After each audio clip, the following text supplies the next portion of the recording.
السلام علیکم ورحمۃ اللہ وبرکاتہ۔ نحمدہ نصلی علی رسولہ الکریم، اما بعد فاعوذ باللہ من الشیطان الرجیم، بسم اللہ الرحمن الرحیم۔ ربی اشرح لی صدری ویسر لی امری واحلل عقدۃ من لسانی لیفقہوا قولی۔ آج ہم بات کریں گے کہ روزے کا اصل مقصد کیا ہے۔ روزے کا مقصد یہی نہیں کہ سارا دن بھوکے پیاسے رہنا، کھانے پینے سے دور رہنا، بلکہ روزے کا اصل مقصد تو تقویٰ ہے۔ اللہ تعالیٰ نے ہم پر روزے اس لیے فرض کیے تاکہ ہمیں تقویٰ حاصل ہو جائے۔ جیسے کہ سورۃ بقرہ میں اللہ تعالیٰ کا ارشاد ہے، یا ایھا الذین آمنوا کتب علیکم الصیام کما کتب علی الذین من قبلکم لعلکم تتقون۔ اے ایمان والو، تم پر روزے فرض کر دیے گئے جیسا کہ تم سے پہلے لوگوں پر فرض کر دیے گئے تھے، لعلکم تتقون، تاکہ تم پرہیزگار بن جاؤ۔ آئیے اب ہم جانتے ہیں کہ تقویٰ اصل میں کیا ہے۔ تقویٰ کے لغوی معنی ہے کہ اپنے نفس کو ہر اس چیز سے دور رکھنا جو کہ تکلیف کا سبب بنے، یعنی اپنے آپ کو ہر اس چیز سے دور رکھنا جس میں نقصان کا ڈر ہو۔ اور اصطلاحی شرعی معنی یہ ہے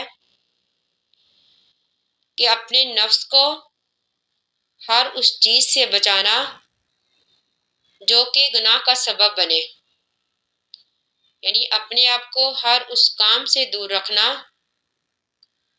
جس میں گناہ کا ڈر ہو، تو اسی کا نام تقویٰ ہے۔ دیکھیے، ایک وہ تکلیف ہے جو ہم کو دنیا میں ملتی ہے،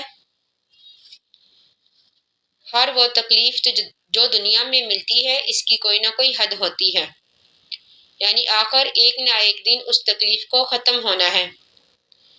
لیکن ایک وہ تکلیف جو ہمیں آخرت میں ملے گی وہ لامحدود ہے، کبھی نہ ختم ہونے والی ہوگی، ہمیشہ رہنے والی ہوگی۔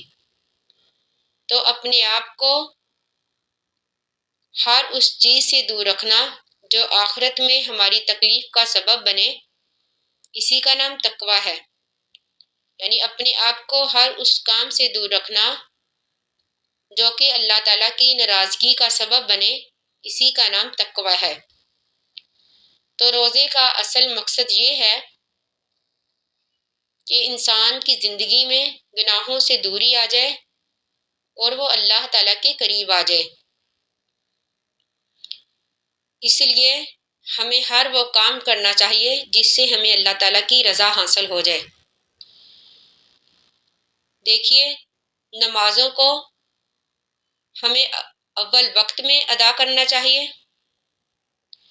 ہماری رمضان میں یہ کوشش ہونی چاہیے کہ ہم نماز کو اول وقت میں ادا کریں، فرائض سنت نوافل کا اہتمام کریں، رات کو قیام کریں اور قرآن پاک کو زیادہ سے زیادہ پڑھیں، دنیاوی باتوں سے دور رہیں اور زیادہ سے زیادہ یہ کوشش کریں کہ ہم اللہ کے ذکر میں مصروف رہیں تاکہ اللہ تعالیٰ ہم سے راضی ہو جائے اور ہم جو روزے رکھیں وہ ہمارے لیے باعث اجر بنے، باعث نجات بنے۔ اللہ تعالیٰ سے دعا ہے کہ اللہ تعالیٰ ہماری نیتوں میں خلوص پیدا کرے اور ہم کو ایسے روزے رکھنے کی توفیق عطا فرمائے جو آخرت میں ہمارے لیے اجر کا باعث بنے، اللہ کی رضا کا باعث بنے۔ آمین۔